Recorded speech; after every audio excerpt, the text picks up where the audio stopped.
ataupun pakaiannya bisa usang, bisa rusak dan sebagainya. Jadi ada di sini faedah ukhrawiyah, ada faedah duniawiyah. Ada akhiratnya, ada dunianya. Di pakaiannya lebih awet, disuruh angkat. Fa iza huwa Rasulullah sallallahu alaihi wasallam. Ternyata orang yang di belakang tadi yang mengikuti tadi adalah Rasulullah sallallahu alaihi wasallam. Jadi yang bilang angkat izarmu, sarungmu itu adalah Nabi sallallahu alaihi wasallam. Fakultu, kemudian sahabat tadi berkata sebagai satu alasan mungkin dia menyampaikan, ya Rasulullah, innama hiya burdatun malha. Ya Rasulullah, sesungguhnya ini adalah baju yang bercorak dua warna. Ini baju sederhana saja, baju sederhana sekali. Artinya tidak adalah dengan dijulurkan ke bawah itu tidak ada unsur sombong dan sebagainya. Kemudian Nabi SAW mengatakan, amalaka fiyya uswah. Rasulullah SAW bersabda, apakah engkau tidak mau meneladaniku? Kata Nabi. Fanazartu, maka aku melihat sarung Nabi SAW. Fa idza izaruhu ila nisfi saqaihi. Ternyata sarung beliau, sarung Nabi SAW sampai pertengahan betisnya. Jadi rupanya Nabi waktu itu pakai sarung panjangnya setengah betis. Jadi itu biasa, itu ada riwayatnya. Kayak kalau kita lihat saudara-saudara kita pakai sarung atau pakai celana atau pakai jubah ada setengah betis, itu jangan diejek. Jangan dibilang ini apa kebanjiran atau apa, jangan dibilang banjir, nggak ada banjir ini, udah habis musim hujan ini. Bukan banjir itu, dia baca hadis ini, dia tengok sarung Nabi setengah betis. Kalau tidak mau seperti itu, ya ke bawah lagi, sedikit lagi, ke bawah lagi, ke bawah lagi. Jangan sampai mata kaki, apalagi lewat. Jadi jaga tuh mata kaki itu, bisa di atas. Ya. Itu seperti itu perintahnya. Terlepas dari masalah khilafiyah dalam aspek fikihnya. Khilafiyahnya sudah kita sebutkan ya, sudah pernah kita jelaskan itu. Itu nggak habis-habis memang itu. Masalah menjulurkan pakaian lewat mata kaki. Apakah ada unsur sombong, khuyala ataupun tidak, itu sudah kita jelaskan. Itu ada khilaf para ulama. Terlepas dari khilafiyah itu, kita ambil yang terbaik, yang lebih atqa tadi, yang lebih dekat kepada takwa dan lebih menjaga pakaian kita dari najis dan sebagainya. Nah, kita perhatikan itu, kita ambil yang terbaik. Ya, jadi pakaian kita itu kalau bisa pakai sarung, celana panjang ataupun apa, jubah sebagainya itu di atas mata kaki. Seperti perintah Nabi sallallahu alaihi wasallam. Senada dengan ini, kaum muslimin yang dirahmati Allah Subhanahu wa taala, ini ada kisah yang mirip juga. Kisahnya ada dalam Sahih Bukhari ya, hadis sahih. Ketika Amirul Mukminin Umar ibn al-Khattab ditikam. Kita tahu beliau mengakhiri hidupnya dalam keadaan berdarah-darah. Umar bin Khattab itu wafatnya dalam keadaan sakit karena ditikam. Dan ditikamnya dalam masjid. Nah, dalam masjid itu tidak semuanya orang punya niat baik. Itu ada juga orang ingin melakukan keonaran, anarkis. Umar bin Khattab ditikam waktu salat. Dan beberapa waktu yang lalu sebelumnya itu dia sudah bermimpi. Umar bermimpi dipatuk ayam jantan. Dipatuk ayam. Kata Umar bin Khattab, karena Umar ini mulham, sahabat Nabi yang firasatnya itu kuat sekali. Bahkan ayat-ayat turun sesuai dengan ide Umar bin Khattab. Banyak ayat turun sesuai dengan ide dia. Dia sampaikan ide, Nabi tidak ambil dulu idenya, turun ayat sesuai dengan ide Umar bin Khattab. Jadi seolah-olah dia macam orang dapat wahyu, tapi bukan wahyu, bukan Nabi. Mulham, dapat ilham, kuat sekali firasat. Itu Umar mimpi dia dipatuk ayam, dia katakan, saya merasa bahwa ajal saya sudah dekat. Bahkan dia sudah punya firasat, orang yang membunuh saya itu orangnya. Tahu dia. Sudah tahu siapa yang bunuh dia. Macam Ali bin Abi Thalib, tahu juga yang bunuh saya itu. Kata sahabat, kenapa? Ayo kita bunuh kalau begitu. Itu apa kita bunuh, dia belum bunuh kita. Orangnya sudah tahu firasatnya. Jadi Umar bin Khattab kuat dapatnya. Karomah dia itu sebagai waliullah. Jadi kalau disebut waliullah itu Umar bin Khattab itu salah satu wali Allah. Orangnya tegas, keras di atas kebenaran, tapi penyayang, hatinya lembut sekali, sayang kepada umat Islam. Ketegasannya itu dalam rangka kasih sayang kepada umat. Dia tegas supaya umat ini baik, supaya umat ini di atas jalan. Nah, itu Umar bin Khattab. Jadi banyak orang yang tidak suka orang seperti Umar, banyak musuhnya. Maka dibunuh dia, ditikam. Pada saat dia sakit itu, Umar bin Khattab dikunjungi oleh sahabat. Banyak orang kunjungi dia karena dia sedang sakit.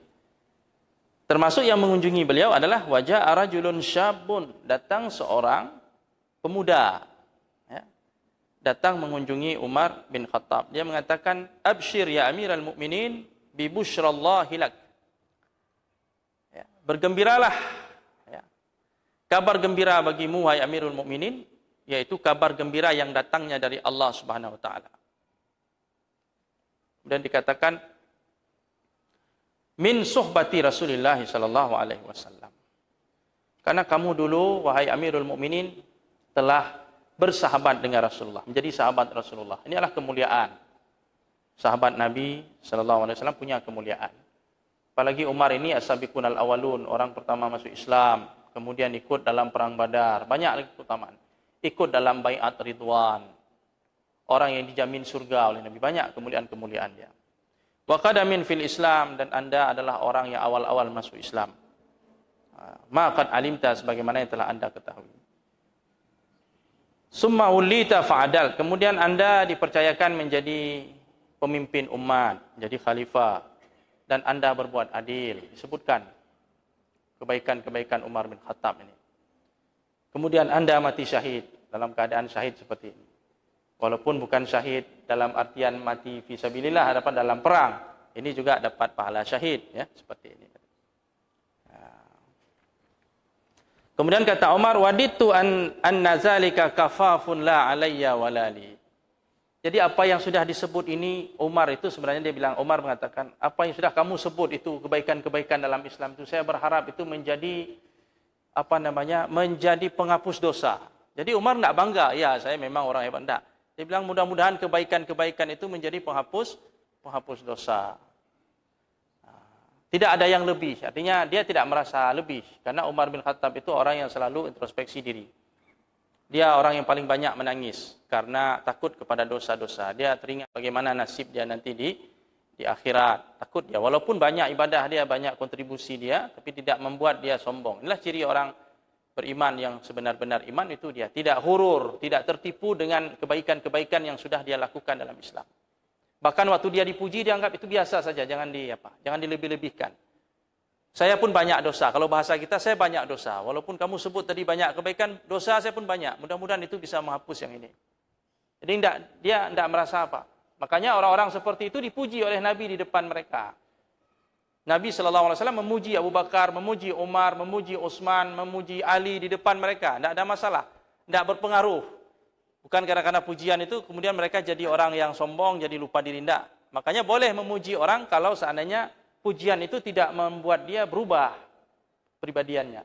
Tapi kalau kita khawatir ini nggak kuat orang ini dengan pujian, jangan dipuji. Kan ada larangan jangan memuji orang di depannya. Itu kalau orangnya tidak kuat. Kalau macam Umar ini 1000 pujian pun tidak ada pengaruh dia itu. Tidak berubah, dia tetap seorang Umar. Dia tetap seorang Umar, tidak ada pengaruh. Makanya dia bilang itu biasa saja. Ketika pemuda tadi pulang, setelah dia mengunjungi Umar, dia pulang. Rupanya Umar melihat kain sarungnya itu menyentuh tanah. Jadi pakai sarung nyentuh tanah. Terjulur di tanah. Waktu dia sudah keluar dari kamar itu, kata Umar, "Ruddu alayyal ghulam." Tolong panggilkan anak muda tadi. Tolong panggilkan dia lagi, balik. Itu Umar waktu masih sakit itu. Sakit berat itu mau meninggal. Masih sempat dia suruh balik pemuda tadi. Umar mengatakan, "Yabna akhi, wahai keponakanku, wahai anak saudaraku," kata Umar, "irfa' thawbak, angkatlah sarungmu, angkat pakaianmu. Fa innahu abqa li thawbik." Karena itu lebih membuat pakaianmu menjadi awet. Pakaianmu tidak cepat rusak, tidak cepat kotor, bernajis. wa atqa li rabbik, dan lebih dekat kepada ketakwaan kepada Tuhanmu. Jadi ini di antara pesan Umar menjelang akhir hayatnya, dia tengok ada orang yang pakaiannya terjulur, dia suruh angkat. Supaya pakaiannya awet, supaya kamu menjadi orang yang lebih bertakwa kepada Allah Subhanahu wa taala. Kaum muslimin yang dirahmati Allah Subhanahu wa taala,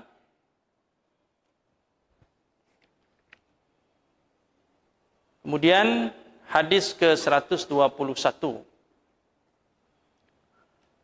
diriwayatkan oleh Al-Imam At-Tirmidzi dengan sanadnya, tapi hadis ini juga ada masalah, yaitu Musa bin Ubaidah dinilai sebagai perawi yang lemah. Sebutkan di sini dari Iyas bin Salamah ibn al-Aqwa, dari ayahnya, dari Salamah ibn al-Aqwa, ini sahabat Nabi. Qala, ia berkata, kana Utsman bin Affan ya'taziru ila ansafi saqaihi. Utsman bin Affan itu memakai sarung sampai ke pertengahan betisnya. Jadi Utsman pun pakai seperti itu. Kalau Nabi tadi jelas ya hadisnya, Utsman pun rupanya begitu, walaupun riwayatnya sedikit ada kelemahan. Wa qala, kemudian ia berkata, hakadza kanat izratu sahibi. Kata Utsman, beginilah dulu sarung yang dipakai oleh sahabatku dulu, yaitu An-Nabi sallallahu alaihi wasallam. Jadi Utsman pun pakai seperti itu. Hadis ke-122 masih dengan soalan yang sama, dari Abu Ishaq, dari Muslim bin Nazir, dari Huzaifah bin Yaman. Ia berkata, akhadha Rasulullah sallallahu alaihi wasallam bi'adalati saqi aw saqihi. Rasulullah sallallahu alaihi wasallam, kata Huzaifah, memegang otot betisku atau betisnya. Di sini ragu, perawinya ragu, betis dia atau betis Rasulullah. Nabi pegang betisnya.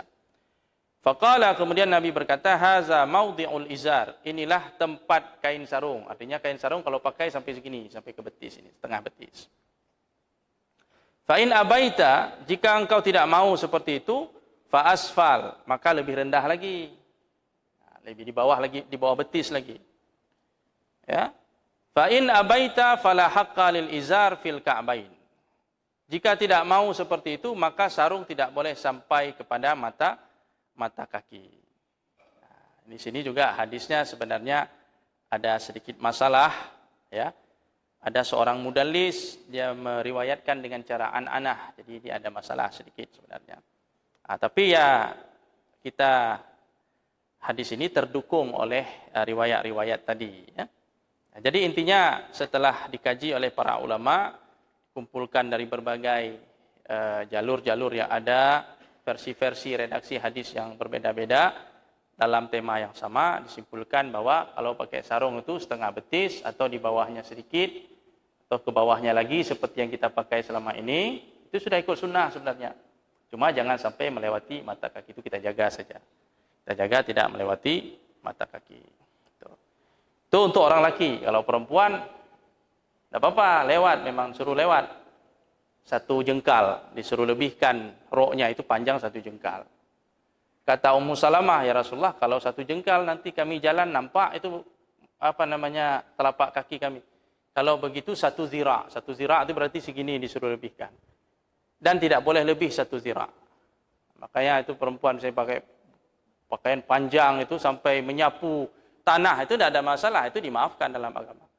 Itu jadi pembahasan para ulama. Itu bagaimana misalnya pakaian yang terjulur itu, pakaian komunitas yang terjulur, kena tanah sebagainya. Kalau terkena najis bagaimana? Itu ada pembahasannya. Kalau najisnya najis kering, itu nanti pakaian yang kotor yang terkena najis kering itu nanti dibersihkan, disucikan dengan tanah lain berikutnya. Waktu dia jalan kan ada tanah yang kotor, ada tanah yang suci, itu sudah bersih dengan tanah yang suci. Kalau najisnya kering. Kalau najisnya basah, ini ada khilaf ini. Ada ulama bilang kalau najisnya basah tidak bisa suci dengan tanah yang lain.